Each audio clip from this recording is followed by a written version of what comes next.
लाडकी बहीण योजनेसाठी खूपच मोठी आनंदाची बातमी आहे. आपल्या खूप अशा लाडक्या बहिणी आहे, ज्यांचे वडील नाहीये, पती नाहीये किंवा त्यांचा घटस्फोट झालाय. तर अशा महिलांनी ही के-वाय-सी कशी करायची हा त्यांना सर्वात मोठा प्रश्न पडला होता. तर सरकारकडनं आज 18 नोव्हेंबर रोजीच एक नवीन आदेश आलेला आहे. तो आदेश मी तुम्हाला दाखवतो. तर तुम्ही इथं पाहू शकता 18 नोव्हेंबर 2025 रोजी मुख्यमंत्री माझी लाडकी बहीण योजनेसाठी जी ई-के-वाय-सी प्रक्रिया चालू आहे आणि ज्या महिलांचे हसबँड किंवा वडील नाही, त्यांनी कशी ई-के-वाय-सी करायची हा प्रश्न तर सर्वांनाच होता. तर त्यासाठीच हा आदेश आलेला आहे. तर ही के-वाय-सी कशी करायची चला मी सांगतो. तर शासनाचा जो नवीन जी-आर आलाय त्याच्यामध्ये क्लिअरली सांगितलं गेलं आहे, की ही के-वाय-सी कशी करायची. ठीक आहे. 2 नंबर पॅराग्राफ आहे. तुम्ही व्हिडिओ पॉज करून पाहू शकता, वाचू शकता आणि के-वाय-सी कशी करायची ते मी सांगतो. सर्वात अगोदर तुम्हाला मुख्यमंत्री माझी लाडकी बहीण योजनेच्या ऑफिशियल वेबसाईटवर यायची आहे आणि जे पिवळ्या अक्षरमध्ये तुम्हाला लिहिलेलं आहे, ई-के-वाय-सी करण्यासाठी ते क्लिक करा. त्या बटनवरती क्लिक करून द्यायचं आहे. तुमच्यासमोर इथं इंटरफेस येऊन जाईल. तर ज्या लाभार्थी महिला आहे, आधार कार्ड त्यांचा टाकायचा आहे सर्वात वरती. ठीक आहे. या ठिकाणी त्यांचा आधार कार्ड नंबर टाकायचा आहे. इथं कॅप्चा टाकायचा आहे आणि मी सहमत आहे या बटनावरती क्लिक करून गेट ओ-टी-पी बटनावरती क्लिक करून द्यायचं आहे. त्याच्यानंतर ते महिलेचा आधार कार्डवर ओ-टी-पी येईल. तो ओ-टी-पी टाकायचा आहे आणि सबमिट बटनावरती क्लिक करा. त्याच्यानंतर वडिलांचा नंबर, आधार कार्ड नंबर टाका किंवा पतीचा आधार कार्ड नंबर टाका. एक असा ऑप्शन येतो. पण तिथं तुम्हाला काहीच नाही करायचं आहे. तिथं तुम्हाला काहीच नाही करायचं आहे. तुम्हाला फक्त एवढीच अर्धवट ई-के-वाय-सी करून सोडून द्यायचं आहे. फक्त महिलेचाच आधार कार्ड नंबर टाकून ओ-टी-पी सबमिट करून द्यायचा आहे.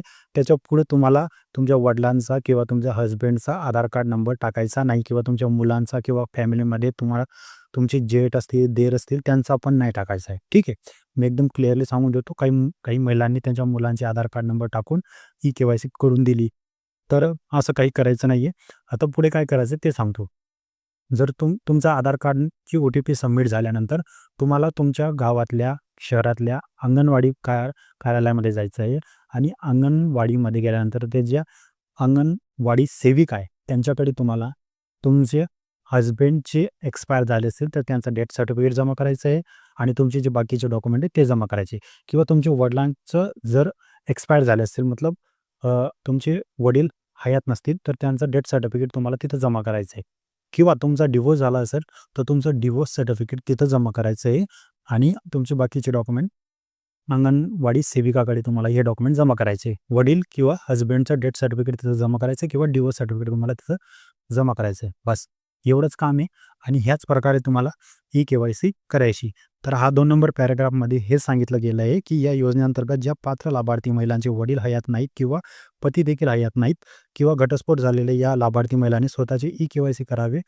तदनंतर त्यांची पती अथवा वडील यांचे अधिकृत मृत्यूपत्र, घटस्फोट प्रमाणपत्र किंवा न्यायालयाचे आदेश त्यांची सत्याप्रत संबंधित अंगणवाडी सेविकाकडे 31/12/2025 पर्यंत जमा करण्यात यावे.